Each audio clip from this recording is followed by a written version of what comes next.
because the police station backed on the fields. But a farm laborer and a woman arrived, who said that they were in Mathias de Gorne's service, that they had been away for 2 days because of the intervening Sunday, and that they had come straight from the manor house, where they were unable to obtain admission. "The gate of the grounds is locked, sergeant," said the man. "It's the first time I've known this to happen. Monsieur Mathias comes out to open it himself every morning at the stroke of 6, winter and summer. Well, it's past 8 now. I called and shouted, nobody answered, so we came on here." "You might have inquired at old Monsieur de Gorne's," said the sergeant. "He lives on the high road." "On my word, so I might. I never thought of that." "We'd better go there now," the sergeant decided. 2 of his men went with him, as well as the peasants and a locksmith whose services were called into requisition. Rénine joined the party. Soon, at the end of the village, they reached old de Gorne's farmyard, which Rénine recognized by Hortense's description of its position. The old fellow was harnessing his horse and trap. When they told him what had happened, he burst out laughing. "3 shots? Bang, bang, bang? Why, my dear sergeant, there are only 2 barrels to Mathias' gun." "What about the locked gate?" "It means that the lad's asleep, that's all. Last night he came and cracked a bottle with me, perhaps 2, or even 3. And he'll be sleeping it off, I expect. He and Nathalie." He climbed onto the box of his trap, an old cart with a patched tilt, and cracked his whip. "Good-bye, gentlemen all. Those 3 shots of yours won't stop me from going to the market at Pompignat, as I do every Monday. I have a couple of calves under the tilt, and they're just fit for the butcher. Good day to you." The others walked on. Rénine went up to the sergeant and gave him his name. "I'm a friend of Mademoiselle Ermeline, of La Roncière, and it's too early to call on her yet. I shall be glad if you'll allow me to go round by the manor with you. Mademoiselle Ermeline knows Madame de Gorne, and it will be a satisfaction to me to relieve her mind, for there's nothing wrong at the manor house, I hope." "If there is," replied the sergeant, "we shall read all about it as plainly as on a map, because of the snow." He was a likable young man, and seemed smart and intelligent.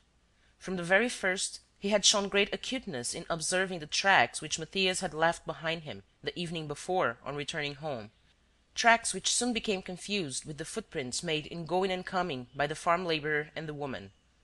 Meanwhile they came to the walls of a property of which the locksmith readily opened the gate.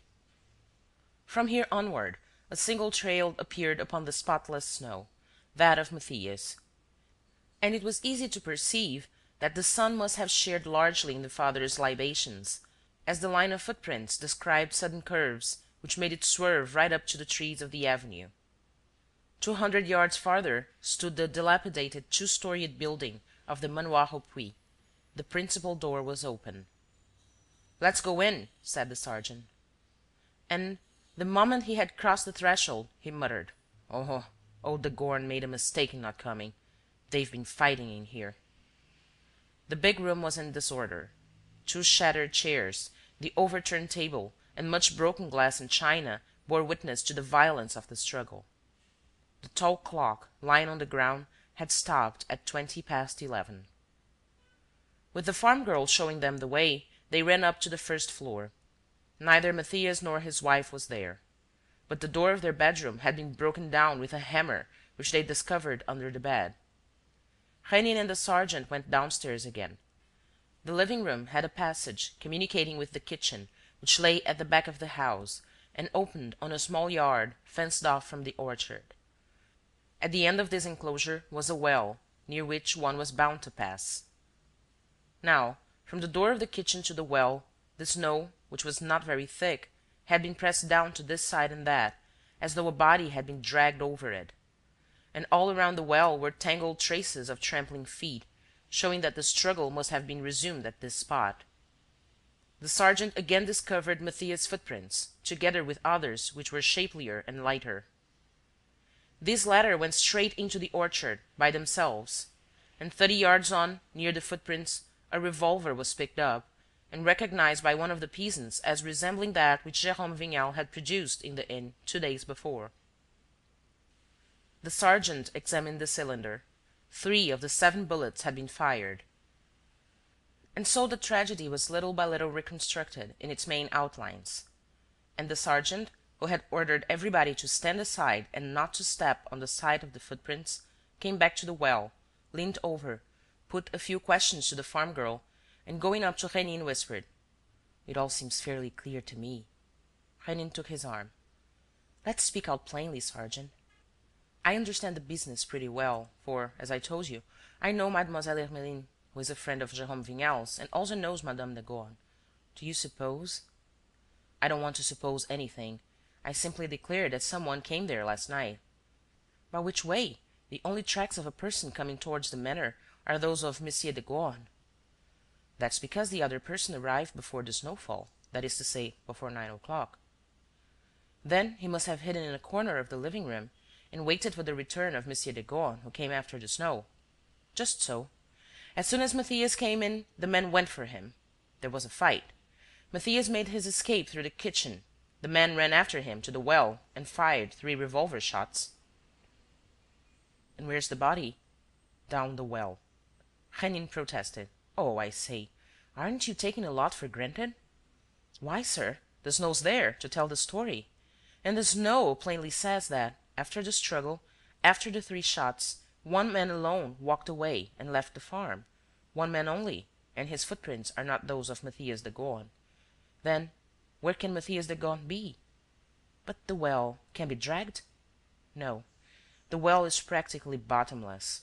It is known all over the district and gives its name to the manor." "So you really believe—" "I repeat what I say.